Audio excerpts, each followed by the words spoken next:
¿Qué tal amigos? ¿Cómo les va? Bienvenidos a un nuevo programa de Lector Trasnochado. Después de unos cuantos días sin aparecer debido a un problemita de salud, pero ya estoy recuperado. Por supuesto que aproveché este tiempo para leer, para leer y para encontrar sobre todo eh, el autor y el cuento que hoy los voy a traer. Estoy muy agradecido. Realmente, me parece mentira, hace muy poquito hacía el video por los 400 suscriptores y hoy ya estamos en 460. Así que agradezco eso, sigamos sumando, sigamos difundiendo, hagamos que este nicho cada vez sea un poquito más grande. Un poquito más grande, tenga más alcance. Yo desde mi lado estoy agradecido y esa es mi tarea. Tal vez de manera altruista, con mucha humildad, pero con mucho tesón, es lo que he decidido. Sin más preámbulos, hoy les traigo un autor que por supuesto respeta la premisa del canal, que es ser un escritor que forma parte, contemporáneo, que forma parte de la literatura nacional. Se trata del señor Ricardo Piglia, nacido en 1941, falleció en el 2017, nació en Adrogué, provincia de Buenos Aires. Ricardo Piglia, ensayista, crítico también, actor político, ¿por qué no?, dentro del campo literario. Escritor, profesor, eh, títulos conocidos, títulos que seguramente a más de uno le suenen: Plata Quemada, la gran novela editada por Planeta que se llevó al cine. Camino de Ida, donde él reconstruye tal vez de manera autobiográfica su estadía en Estados Unidos. Él dio muchos años clases en Estados Unidos. Respiración Artificial, Crítica y Ficción, Los diarios de Emilio Renzi, Los casos del comisario Croce, que es uno de los cuentos de los casos del comisario Croce, es lo que vamos a estar compartiendo hoy y conociendo hoy. Gran escritor de diarios también, gran escritor de diarios. Se han publicado esos diarios, al igual que, no sé, pienso en Abelardo Castillo, pienso en Alejandra Pizarnik. También lo podés llegar a conocer a Ricardo Piglia por las clases que dio en la TV pública sobre Borges. Tal vez. Y como buen apasionado, buen estudioso del género policial, también dirigió, al igual que hizo Borges y Bioy Casares en su momento, él dirigió su propia serie de novelas policiales, La Serie Negra. Algunas premisas a tener en cuenta y después vamos a explayar después del cuento. Algunas cuestiones que tienen que ver con la escritura de Ricardo Piglia. Primero, el distanciamiento de la palabra propia, no en tanto de formación del lenguaje, correrme de eso, sino justamente poner en crisis o intervenir ciertas tradiciones o ciertas maneras oficiales de la literatura. Entonces, distanciamiento de la palabra propia, distanciamiento del lenguaje institucionalizado, del lenguaje oficial, de cómo se debe narrar. Esto es algo que Piglia va a remarcar en muchas entrevistas. ¿Cómo se debe narrar? ¿Cómo se debe narrar una novela policial? ¿Cómo debe colocarse justamente el narrador? ¿En qué tipo de persona? Bueno, eso es algo que va a trabajar mucho durante toda su obra. Y la verdad como horizonte político.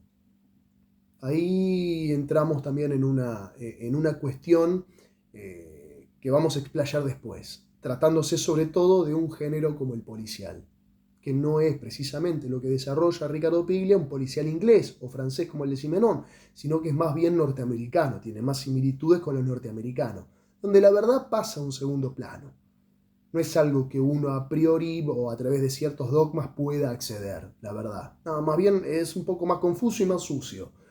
En los casos del comisario Croce, Piglia nos tenía acostumbrados a Emilio Renzi, su alter ego, y ahora introduce a un comisario provinciano que es Croce. La primera aparición de este personaje es en 2010 en una novela que es Blanco Nocturno. Un personaje que siempre está atrapado por el misterio, que es un tanto fantasmagórico, que es un tanto ingenuo y que se mete.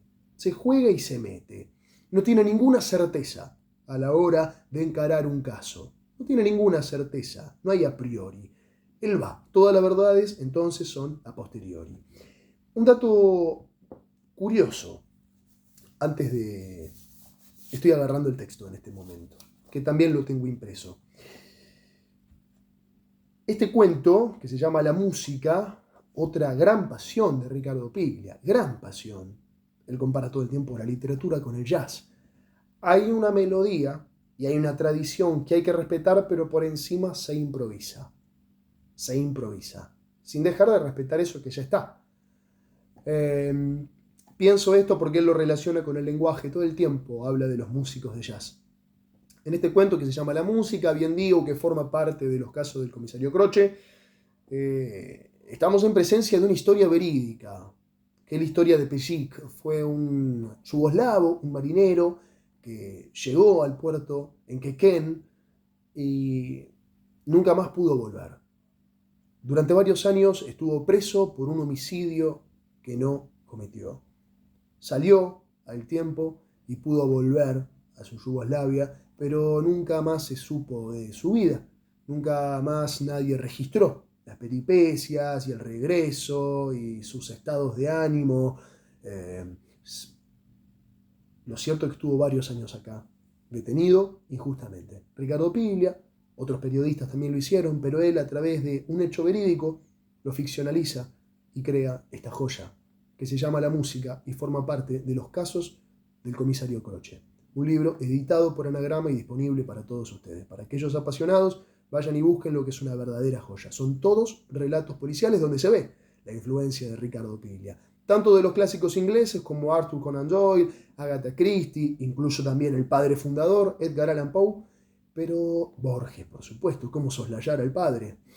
Pero al mismo tiempo, justamente hablando de padres, al igual que David Viñas, es un parricida y también incorpora la tradición norteamericana. Chandler, Chase, etc. Sin más preámbulos y aún a riesgo de excederme con su paciencia, me tomo un mate y les leo el cuento La música de Ricardo Piglia.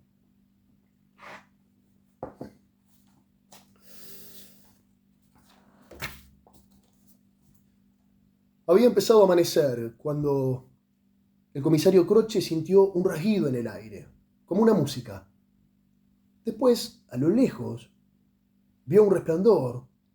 Tal vez era el fuego de un linchera o una luz mala en el campo. Eso sucede mucho. Comparo lo que no entiendo, pensó. La realidad estaba llena de señales y de rastros que a veces era mejor no haber visto. Desde hacía meses vivía de prestado en la casa medio abandonada de un puestero, en la estancia de los Moya, esperando que se resolviera el expediente de su cesantía y le pagaran finalmente la jubilación. El resplandor se había apagado de golpe, pero la claridad persistía al fondo de la hondonada. Las vacas se habían arrimado al alambrado y mugían asustadas por esa luz tan blanca. El cielo estaba limpio y en el aire vio un pájaro que volaba en un punto fijo, aleteando sin avanzar en el lugar. Bajó por el cauce del arroyo seco y cortó camino entre las casuarinas. El cusco lo seguía, olfateando la huella con un quejido, el pelo hirsuto, la mirada vidriosa. «Vamos», le dijo Croce. «Tranquilo, Cusco, tranquilo». De pronto, el perro salió corriendo y empezó a ladrar y a hurgar en la tierra. En el pasto, en medio de un círculo de ceniza, había una piedra gris. Croce se agachó y la estudió. Se levantó, la miró de lejos, volvió a inclinarse y pasó la mano abierta por el aire, sin tocarla. Era como un huevo de avestruz y estaba tibia. Cuando la alzó, el pájaro que volaba inmóvil pareció quedar suelto y se alejó con un graznido hacia los álamos. El material de la piedra era rugoso, arenoso, pero muy pesado también. El objeto venía de los confines del universo. Un aerolito, decidió Croce. En el almacén de los Madariaga todos festejaron la llegada de Croce con la piedra que a simple vista parecía un cascote que había caído del cielo. La apoyaron sobre una mesa y vieron que era un imán. Sintieron un tirón en las rastras. Las tijeras de esquilar del viejo Soto no se abrían. Las monedas se deslizaban por la tabla y hasta los cascarudos y un mamboretá fueron atraídos por la piedra y quedaron pegados en el borde. «¿Se puede hacer plata con esa cosa?», dijo Iníguez. «En un circo», arriesgó Soto. «En la ruleta», En Mar del Plata, siguió Ibáñez. La movés y la bolita va al número que quiera. Tiene un silbido, dijo Soto escuchando con una mano en la oreja. Es la ley de gravedad, dijo Croce. Lo que pesa se viene abajo. Los parroquianos todos escuchaban, intrigados. ¿Qué era esa piedra rugosa y pesada, imantada? Vaya uno a saber en qué época empezó a caer y a qué velocidad. Parecía una llamarada en el campo si usted la viera. Le enciende la fricción en la atmósfera. Seguro es eso, tanteó Ibáñez. Hay que dar cuenta, dijo Madariaga. Claro, préstame el teléfono, dijo Croce. Tenía que ver. Llamó a Rosa, la bibliotecaria del pueblo, y ella le dijo que iba a averiguar. Croce pidió una ginebra. La primera del día era siempre la mejor. Por ahí la piedra le cambiaba la suerte. Al rato lo llamó Rosa. Había hablado con Teruggi del Museo de Ciencias Naturales de La Plata y sí, confirmado, era un aerolito. Tenía que analizarlo y además le dijo que los objetos extraterrestres son de quien los encuentra y no del dueño del lugar donde caen. A Croce le gustó ese comentario. Le gustó esa distinción y también la palabra extraterrestre. Dice que te van a recompensar y que ¿qué querés? ¿Cómo que quiero? A cambio, digo, plata, no, de algo. No sé, no sé. Se quedó pensando. Un telescopio. Rosa se largó a reír. ¿Y para qué un telescopio? Para verte a vos, de lejos, Rosa. Mira qué bien. Cualquier cosa puede pedir, Croce, siguió ella. En el universo no hay propiedad, pensalo, dijo y cortó. Un trueque. Un trueque. Eso también le gustó. A veces, en tiempo de sequía, no había un peso en el pueblo y al maestro le pagaban con gallinas. A Croce no le cobraban la comida en el restaurante del hotel. A Rosa le pagaban el sueldo con medicina para el dolor de los huesos. Siempre había querido tener un telescopio.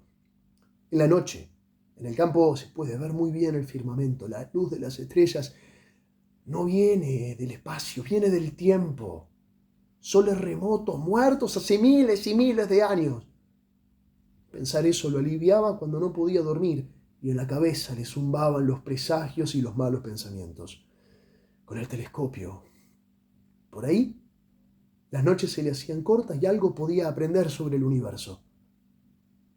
Lo sacó de la meditación una llamada del doctor Mejía, un abogado de La Plata que le estaba tramitando la jubilación y el retiro. Querían consultarlo sobre el asunto del marinero yugoslavo que había matado a una copera en un piringundín por Quequén. Croce había leído algo sobre el asunto. Messiaen, el defensor de oficio, anda desorientado, quiere que visites al detenido. ¿Para? Nadie lo entiende. Habla en croata. ¿Y yo qué puedo hacer? Anda a verlo, pobre pibe, dale, anda. Está preso en Azul. A mediodía subió al coche y salió para el sur. Lo consultaban como si estuviera en actividad y le decían comisario, y él era ex comisario. Estaba retirado, en disponibilidad, pero lo llamaban igual al teléfono del almacén de los Madariaga, como si fuera su despacho. Sí, claro. ¿Cómo no? Un despacho. Despacho de bebidas era. Lo divirtió el símil. Mi despacho, pensó. Podía poner una bandera y un retrato del general San Martín y detener a todo el mundo, menos a los borrachos y a los que vendían whisky de contrabando. Había dejado la piedra, el aerolito, al cuidado de Rosa en la biblioteca. «Ojo, Rosa, atrae todos los metales, ojo», le había dicho. «Ya veo», dijo Rosa, «me tironea la rodilla. Subíla ahí en el costado, Croce».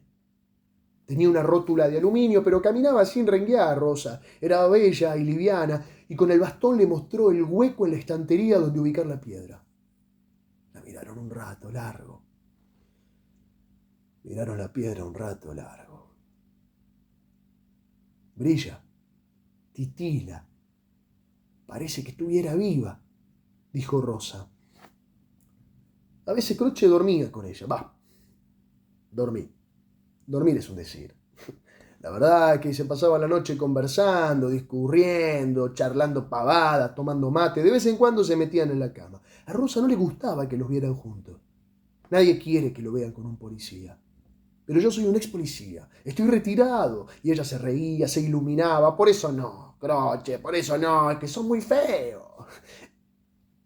En la cárcel lo estaba esperando el abogado de oficio, flaquito y activo, fumaba nervioso, iba de acá para allá. Y también, al entrar, le hizo un resumen del caso. La noche del 8 de mayo de 1972, después de desembarcar en Quequén, Sándor Pešić, junto con otros 3 marineros del barco Belgrado, que venía a cargar trigo en los hilos del puerto, se fue a tomar una copa al bar Elsa, un cabaret en la zona mala del puerto. Estuvieron ahí un ratito tomando cerveza con las chicas. Sus compañeros se retiraron, pero Pešić se quedó porque le gustaba estar bajo techo, en la luz, sentado a una mesa, como si fuera de ahí, dijo el abogado, y concluyó amargado: me saqué la lotería con este individuo. Debe pensar que individuo es una palabra jurídica, pensó Croce, mientras pasaban los retenes y las rejas y cruzaban los pasillos. Un masculino, podría haber dicho, pensó Croce. ¿Cómo no? Un varón, un mocito desgraciado sería mejor. Un individuo. Manera de personalizada esa. Pešić, solo y algo bebido, sin hablar castellano, presenció esa noche una pelea de las alternadoras Nini Godoy y Rafaela Villavicencio con un cliente. Como la pelea subía de tono, Pešić quiso intervenir para calmarlos, pero recibió un golpe en la cabeza que lo dejó inconsciente. Cuando despertó, Nini estaba muerta en el piso y la otra mujer gritaba y lloraba pidiendo ayuda. El hombre, el cliente, ya no estaba. La policía detuvo a Pešić cuando volvió al barco. Había huido, asustado, en medio del tumulto. Lo encarcelaron. El barco partió y él quedó solo. En ese país perdido, solo. En el juicio lo declararon culpable del asesinato de Godoy y lo condenaron a 20 años de prisión. De las muchas personas que testimoniaron, Pešić era el único sin antecedentes penales. Rafaela, única testigo de lo que pasó esa noche, declaró 5 veces y en todas contó una historia distinta. Al escuchar la sentencia, el marino se agarró la cabeza y empezó a llorar mientras murmuraba en su idioma. El abogado de oficio preparaba la apelación y no sabía para dónde agarrar. Usted, Croce, ¿quién sabe? Por ahí encuentra algo.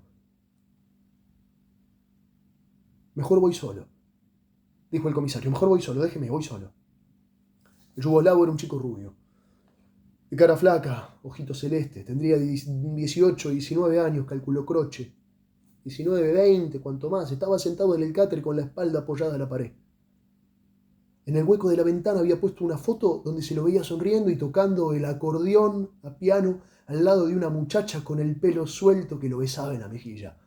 Le había puesto una vela y unas flores a la fotografía, a la muchachita de la foto, como si fuera un altar. ¿Qué decís, che? Soy el comisario Croce, dijo Croce para abreviar. El yugoslavo habló un rato en croata y Croce lo escuchó con atención, como si lo comprendiera. Después sacó papel y lápiz y con señas le pidió que le dibujara la escena. Pešić hizo un cuadrado y luego otro al lado y otro cuadrado abajo y otro cuadrado al costado, como quien hace una pajarera o 4 mesas de billar vistas de arriba. En el primer cuadrado hizo unas rayas y había que imaginar que era un marinero sentado a una mesa con 2 mujeres a las que les había dibujado las melenitas y varias botellas. Nina y Rafaela. Está claro, pensó Croce. En el segundo cuadrado estaba el marinero tirado en el piso, con puntos negros en lugar de ojos y ZZZZ escrito al lado en el idioma universal de las historietas. Estaba borracho y se había dormido o lo habían dormido de un golpe. En el otro dibujo, junto al muñequito acostado, había una puerta cerrada y un globito que decía toc, toc, toc. Dormido había soñado o había oído que alguien golpeaba la puerta, dedujo Croce. En el último dibujo aparecía una de las mujeres tirada en el piso y Pešić sostenido de los brazos por 2 muñequitos forzudos. Y cuando estaba dormido, desmayado, golpearon la puerta, dijo Croce. Pešić lo miró sin entender. Croce le mostró el segundo dibujo. Pešić volvió a hablar largamente, haciendo gesticulaciones excesivas con la mano, queriendo que sea entendido, quizás con la ilusión de que lo comprendiera, pero era imposible, esos gestos, era imposible. Entonces Croce Puso las manos juntas en la cara y cerró los ojos. ¿Estaba dormido?, preguntó. Pesik negó con la cabeza, expectante. ¿Cómo no? Primero entra uno y después el otro, dijo Croce mostrando primero un dedo y después dos. ¿O había sido uno solo que golpeó 2 veces? Toc, toc.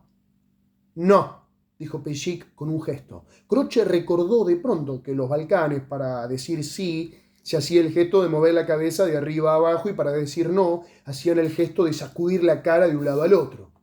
Ajá, dijo Croce, sí. El chico sonrió por primera vez.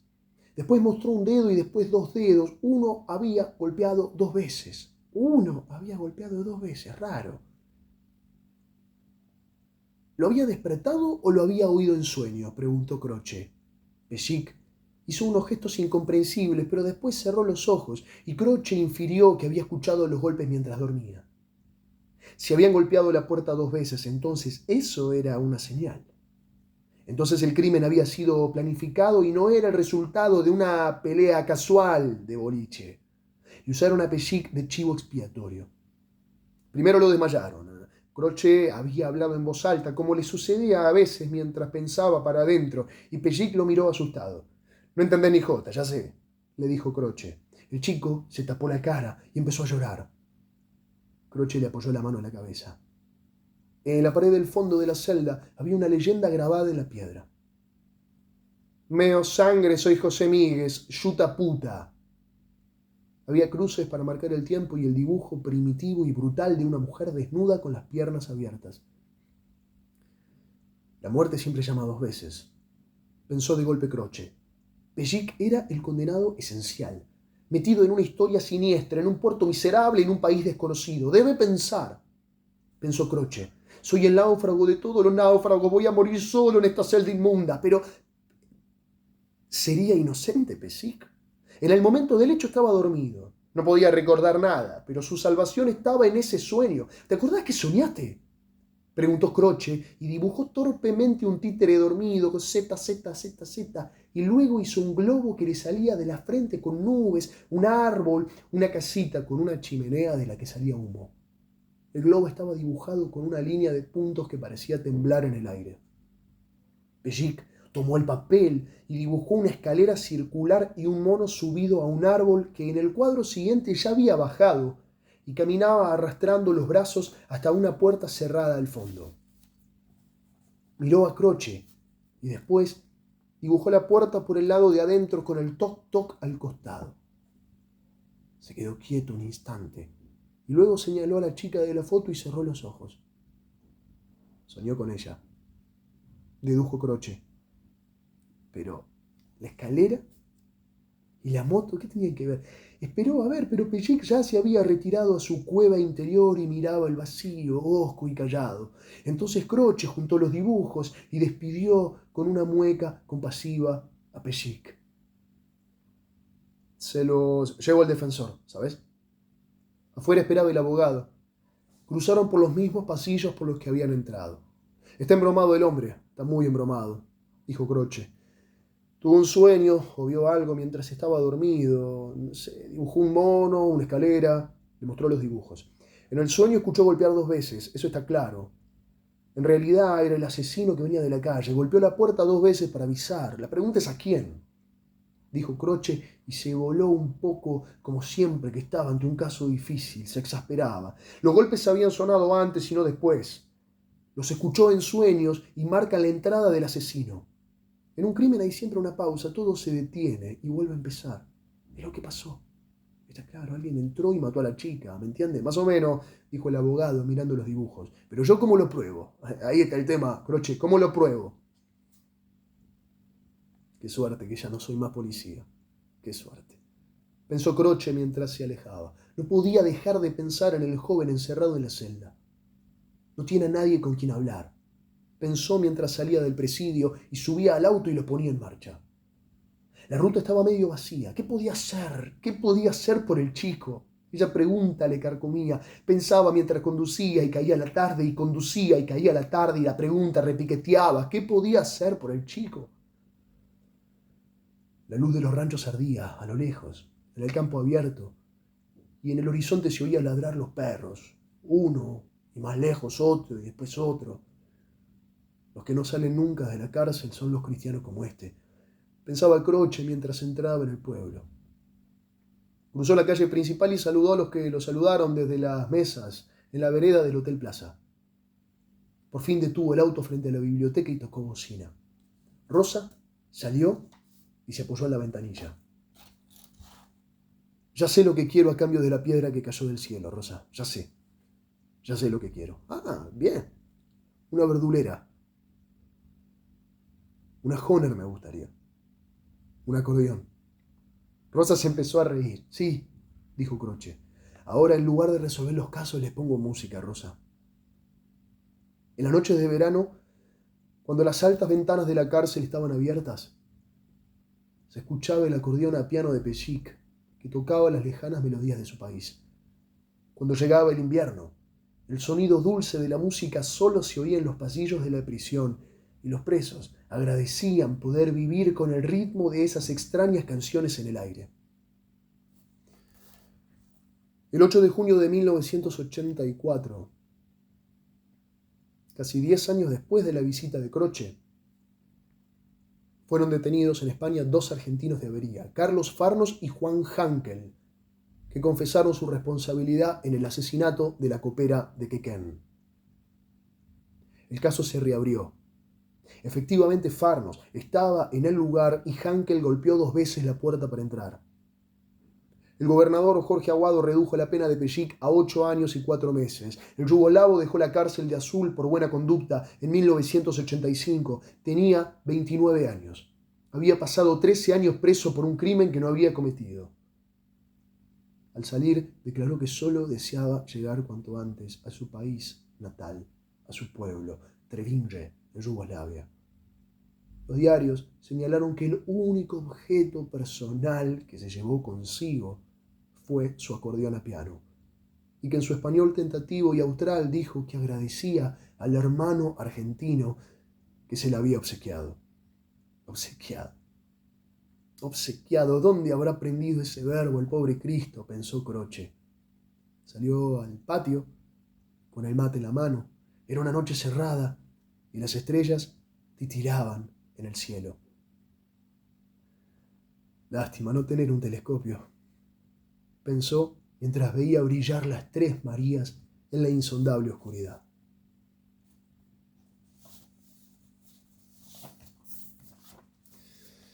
La música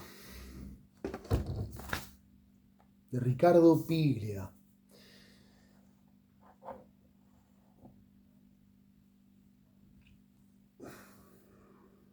La música de Ricardo Piglia. Algunos datos. Al principio yo decía que Ricardo Piglia intentaba correrse del lenguaje institucionalizado, de cómo se debe narrar la literatura, cómo se debe contar, qué lenguaje se debe utilizar, si hay una técnica. En ese sentido, Ricardo Piglia es un actor político dentro del campo literario. Él interviene y tiene una idea particular de la tradición. Para él la tradición literaria, en este caso, esconde ciertos vericuetos y ciertos dispositivos que es necesario desarticular o intervenir. Qué cuento más bonito, qué gesto altruista, contrario al egoísmo, ¿no? Croce quería un telescopio y sin embargo lo resigna por un acto de compasión. Tal vez por sentir cierta culpa al no poder liberar a Peschic. Tiene argumentos, pero no tiene argumentos jurídicos, y es lo que le dice el abogado. Bueno, pero yo ¿cómo lo pruebo? Qué injusto. Hay una verdad que palpita, y sin embargo Croce, que le cree, nada puede hacer.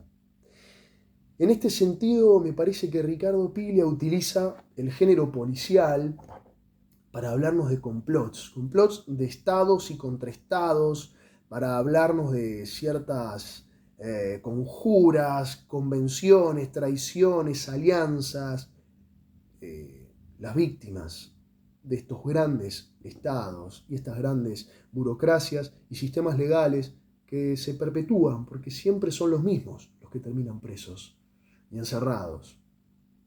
Y eso lo dice en una parte del cuento, cuando dice estos siempre son los cristianos que terminan presos. En ese sentido me interesaba remarcar que Piglia interviene culturalmente en el campo literario, al mismo tiempo la visión que tiene de la tradición literaria, la tradición como mecanismo o como cadena de transmisión de ciertos conocimientos, ciertos autores, ciertas maneras, que esconde vericuetos y dispositivos de dominación. En ese sentido es muy gramsciano. En ese sentido también es muy a lo Bertolt Brecht. Es decir, el arte está comprometido políticamente, la literatura forma parte de una estructura también, y la batalla cultural de la que tanto se habla tiene que ver con esto. Dentro del campo en el cual yo ejerzo, domino cierto oficio y me hago una determinada voz, de un determinado reconocimiento para poder alterar el lenguaje. Que esto también es importante, el lenguaje, cómo hablamos, qué decimos. Esto ya lo vio Jürgen Habermas, un filósofo de la modernidad alemán, y él lo vio, él dice, bueno, por un lado está el mundo de la vida, qué es lo que uno hace, los vínculos que tiene, cuando saludás a tu jefe, cuando te juntás con tu familia, está el mundo de la vida, que es el mundo de las interacciones, es la vida cotidiana. Pero también después hay dos sistemas, el sistema político y el sistema económico. El sistema económico a través de la mercancía y el dinero, como concepto fundamental, y el sistema político el poder. Tanto el sistema político como el sistema económico, tanto el dinero como el poder, colonizan el mundo de la vida. Entonces, en el mundo de la vida, que nosotros tendríamos que estar hablando de otras cosas, terminamos todo lo mismo hablando del poder, de lo político, de la economía, del dinero. El mundo de la vida se ve colonizado y se ve víctima de la técnica y de la burocratización. Eso lo vio Habermas. ¿Qué quiero decir con esto? Piglia va al mundo de la vida, trabaja en el mundo de la vida, y en el mundo de la vida que es propio, el lenguaje, somos lenguaje, somos palabras, somos interacción, no podemos ser sin lenguaje. Bueno, Piglia dice, está bien, eso te lo tomo, pero repensemos el lenguaje, repensemos cómo lo utilizamos, repensemos la utilización que hacemos de ese lenguaje, lo que repetimos, lo que replicamos, si queremos salir de esas lógicas de dominación. Al mismo tiempo, algunas acotaciones más, algunas notas al pie. El narrador en este caso es una tercera persona. Piglia se corre un poco del narrador en primera persona, omnisciente, que sabe todo. Piglia más bien se vuelve fantasmagórico, trata de diluirse como narrador, pero porque piensa el rol del narrador, diferente al narrador del siglo XIX, tal vez de novelas. En este caso es más fantasmagórico en el sentido de que no sabe lo que va a pasar, y tanto el lector como el narrador se sorprenden. Eso también es un dislocamiento. ¿Por qué el narrador tiene que saber todo lo que va a pasar o lo que siente el personaje?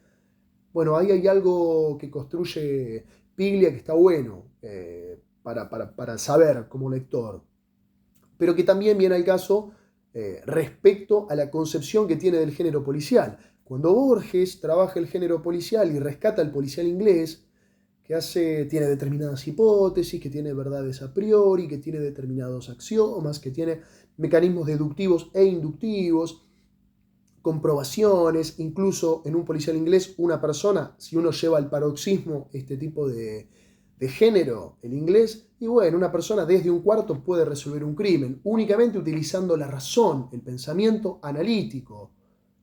Bueno, Piglia dice, no, yo prefiero el norteamericano, acá no hay verdades a priori, no hay dogmas, no hay axiomas, nada se puede comprobar, uno tiene que salir a la realidad y lanzarse ciegamente, dice Piglia. Tiene que embarrarse, tiene que buscar, diríamos haciendo una comparación con la ciencia o con la sociología, que es un campo que a mí me interesa y estudio, construir los datos, ir a buscarlos. Los datos no están ahí para que yo vaya y los recoja, no, hay que construirlos. Esto es una lógica diferente a la que planteaba el racionalismo puro. Hay un sujeto que impera sobre un objeto. Hay un sujeto que tiene voluntad sobre un objeto y lo domina, lo manipula, lo destruye, se lo apropia. No, no, no, no, no. En este caso el sujeto tiene que hacer un gran acto de humildad, ir a la realidad, encontrar determinadas resistencias y apropiarse y construir esos datos, que no siempre son falibles. A ver, no siempre son certeros, no siempre son verídicos. Hay engaños, hay resistencias, bien digo. Hay tentativas. Hay tentativas. El narrador en Piglia es tentativo, es equívoco.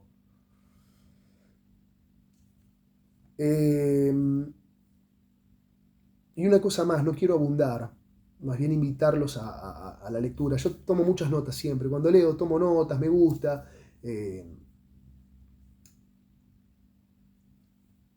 Pienso que un cuento, esto lo dice Piglia, un cuento siempre cuenta dos historias. Un cuento siempre cuenta dos historias. No es parto de A para llegar a B. Y ese es el gran final. No, un cuento cuenta dos historias. Y hay dos ejemplos claros. Uno de Anton Chekhov, ruso, y uno de Horacio Quiroga, La gallina degollada, que está en el canal. Un hermoso cuento. Anton Chekhov dice, un hombre va al casino, gana la lotería, llega a su casa y se suicida. Tenemos una historia dentro de otra historia. Desafía la lógica causal. ¿Cómo un hombre va a ganar la lotería y después se va a llegar a la casa y se mata? Lo lógico sería que el hombre gana la lotería y no se mata. O pierde la lotería, pierde toda su plata, llega a la casa y se mata. Bueno, hay una historia dentro de otra historia. La segunda historia, que es el por qué se mata, debería dar determinados indicios o señales para que a nosotros al final nos cierre. Pero fue todo un artilugio. Nosotros siempre creímos que la historia 1, el hombre que va al casino y apuesta y gana, era la principal. Hay un ejemplo en el cual esto es mucho más claro, que es La gallina degollada de Horacio Quiroga. Claro, tenemos la historia número 1, que es la crisis de una pareja producto de tener 4 hijos idiotas. Idiotas es lo que dice Horacio Quiroga, el término idiota. 4 hijos idiotas. Esa es la historia número 1, que te describe todo el padecimiento de la familia a medida que van naciendo los hijos y todos salen idiotas. Hasta que llega la quinta hija, que es la nena, que no es un idiota, y pareciera que ese castigo divino o justicia poética, bueno, el castigo divino se ve redimido por la justicia poética y la quinta mujer viene a redimir todo ese daño. Esa es la historia número 1. La historia número 2 tiene que ver con los 4 idiotas que un día ven a la cocinera cortarle la cabeza a la gallina y después van y lo replican con la hija, con la hermanita. ¿Por qué pasa eso? No vemos venir esa segunda historia, no vemos venir ahora. La historia número 1 siempre estuvo construyendo eso. Te hablan de la familia, la familia, la familia. Nadie pensó en estos 4 chicos lo que estaban acumulando. El final es claro, y aparte Quiroga, muy inteligentemente, nos muestra, en un momento dice, los chicos, sin embargo, tenían una gran capacidad imitativa. Te da la línea, te da la pista. Te dice, en algún momento la capacidad imitativa la van a aplicar, y la aplican, y te cierra. Te sorprende, y el final cierra. Es maravilloso. Bueno, toda historia, o todo cuento, tiene 2 historias. Eso también lo quería mencionar. Algo más, una cosita más. Croce como personaje no es Emilio Renzi, es el comisario Croce provinciano. Tiene determinado, para inscribirse en un determinado género hay que mencionar o plasmar ciertos atributos, y eso lo hace bien Piglia. En ese sentido, al igual que la literatura gauchesca, cuando uno dice José Hernández con Martín Fierro, o está pensando en Don Segundo Sombra de Ricardo Giraldes o en Eugenio Cambaceres, cuando se habla de Belisario, cuando uno piensa en esos arquetipos o en esos personajes con atributos, para inscribirse en la literatura gauchesca, tiene que haber un rebenque, tiene que haber un caballo, tiene que haber un perro que siga al caballo, tiene que haber una barba negra tupida. Hay una serie de atributos que tienen que aparecer explicitados para que ese personaje y esa historia se pueda inscribir en un género. Ricardo Piglia, para inscribir a su personaje Croce en el género policial norteamericano o negro, que es el que le interesa, también. Entonces lo hace ser un bebedor de ginebra, al mismo tiempo lo hace fumar unos toscanos Avanti, que son unos toscanos italianos que se hacían acá en Argentina. Es decir, respeta eso. Hay una serie de atributos. Cuando le preguntaron, este es un detalle curioso, cuando le preguntaron, un periodista colombiano le preguntó la gran influencia, y él dijo, los libros que te influyen llegan por azar, no son deliberados, no son buscados. Y un libro que a él lo sorprendió mucho, o un autor que le rompió la cabeza, es Hemingway, los cuentos de Hemingway, porque le permitió distanciarse de la escritura de Borges. Hemingway condensa su escritura y tiene una potencia y un cross a la mandíbula, como decía Roberto Art. Los libros que te tienen que llegar, te van a llegar. No necesariamente tenés que leer la Divina Comedia, si bien es un clásico y por algo es un clásico. No necesariamente tenés que leer el Ulises. Los libros que tengan que llegarte te van a llegar. No es algo deliberado. Uno puede hacer el esfuerzo de someterse a esa lectura, invertir ese tiempo, ese sacrificio, el dinero en comprar ese libro. Sí, es un camino. No es el único. Digo, pensemos también en una cuestión más intuitiva, no excesivamente racional de hacer una lista con cuáles son los clásicos, los 100 clásicos que debo leer antes de morir. No, bueno, confiemos también en que hay algo intuitivo. Un libro que te regalan, un libro que te encontraste, un libro prestado, un trueque, una tarde en calle Corrientes ensuciándote las manos y vas abajo de todo y encontrás esa joya que en el primer párrafo te pegó acá en la frente. Bueno. Yo creo que seguramente me falten muchas cosas. Seguramente me estén faltando muchísimas cosas. Les agradezco a los que se quedaron del otro lado, que escucharon el cuento, que encontraron en algunas de estas pinceladas que fui dando datos interesantes sobre la figura de Ricardo Piglia, que es un escritor contemporáneo argentino y que tiene muchísimos materiales para descubrir. Fue un gran pensador de la literatura, más allá de un eximio escritor. Los invito a leer de Juan José Saer, tal vez, el que lo tenga, si sabe de algún abuelo, algún familiar, novio, novia que lo tenga, anímese a leer La Pesquisa, también policial, porque Juan José Saer, también escritor argentino, dedica esa novela a Ricardo Piglia. No es casualidad. Como siempre, les agradezco muchísimo, otra vez, a los que están del otro lado, seamos cada vez más, apostemos por la literatura, dediquémosle tiempo a la literatura, que es una llave que alimenta el alma, da ganas, insufla ánimos y cultiva el mundo de la vida, por fuera de lo político y lo económico, cultiva el mundo de la vida. Les agradezco y les dejo una pregunta a los que se animen. Ustedes, a cambio de esta piedra que encontró Croce, ¿ustedes qué hubiesen pedido del otro lado? ¿Qué hubiesen pedido? Teniendo la posibilidad que al universo se le puede pedir todo. Amigos, lectores y lectoras trasnochados y trasnochadas, nos encontramos la próxima para seguir leyendo. Gracias.